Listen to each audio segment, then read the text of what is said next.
ಕ್ರೈಸ್ತ ಜೀವನಕ್ಕೆ ತುಂಬ ಬೆಲೆ ಇದೆ. ನಾವು ಚೀಪಾಗಿ ಇಟ್ಕೊಬಿಟ್ಟಿದ್ದೀವಿ ಅದನ್ನು. ಎಷ್ಟು ಬೆಲೆ ಇದೆ ಅಂದರೆ, ದೇವರು ಮನುಷ್ಯನಾಗಿ ಬಂದು ಮನುಷ್ಯನಿಗೋಸ್ಕರ ತಮ್ಮ ರಕ್ತ ಪೂರ್ತಿ ಚೆಲ್ಲಿದ್ದಾರೆ.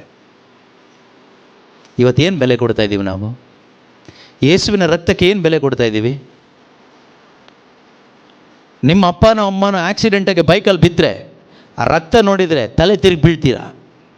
ನಿಮ್ಮ ಮಗನೋ ಮಗಳು ಆಕ್ಸಿಡೆಂಟ್ ಆಗಿನೋ ಅಥವಾ ಏನೋ ಕೈ ಕಾಲು ಕಟ್ ಮಾಡ್ಕೊಂಡು ಅಥವಾ ಯಾರೋ ಹೊಡೆದು ರಕ್ತ ಸೋರ್ತಾ ಇದ್ದರೆ ನಿನಗೆ ಉಸಿರು ಕಟ್ಟದಂಗೆ ಆಗುತ್ತೆ, ಕರಳು ಕಿತ್ತೋದಂಗೆ ಆಗುತ್ತೆ. ಆದರೆ ನಿನಗೂ ಅದಕ್ಕೂ ಅವರಿಗೂ ಸಂಬಂಧ ಇದೆ. ನಿನಗೆ ಕರಳು ಚುಚ್ಚುತ್ತೆ, ದುಃಖ ಆಗುತ್ತೆ, ದೇವರ ಹತ್ರ ಅಳ್ತೀಯ, ದೇವರಿಗೆ ಶಾಪ ಹಾಕ್ತೀಯ. ಆದರೆ ನೀನು ದೇವರಿಗೆ ಶತ್ರುವಾಗಿದ್ದಾಗ ತಂದೆಯಾದ ದೇವರು ತನ್ನ ಒಬ್ಬನೇ ಮಗನನ್ನು ಗೋಲ್ಗೊತ್ತಾ ಬೆಟ್ಟದಲ್ಲಿ ಬಲಿ ಕೊಟ್ಟರು. ಹೊಡೆಸಿದರು ಸೈನಿಕರ ಕೈಯಲ್ಲಿ.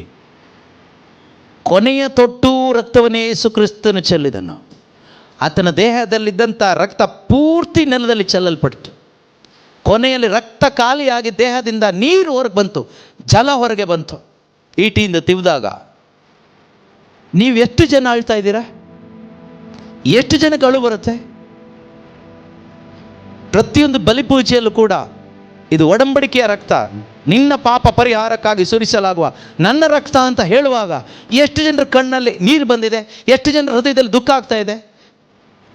ಯಾವುದು ಬೆಲೆ ಕೊಡದೆ ಚೀಪಾಗಿ ಹೋಗಿ ಏನೋ ಚೀಪ್ ಐಟಮ್ ಥರ ತಗೊಂಡು ಬರ್ತಕ್ಕಂಥ ಚೀಪ್ ಕ್ರಿಶ್ಚಿಯಾನಿಟಿಯಲ್ಲಿ ಇವತ್ತು ನಾವು ಅನೇಕರಿದ್ದೀವಿ.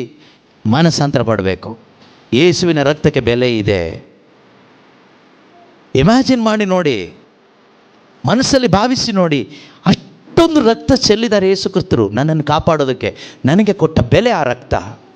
ಇವತ್ತು ಆ ರಕ್ತಕ್ಕೆ ನೀನೇನು ಬೆಲೆ ಕೊಡ್ತಾ ಇದೆಯಾ?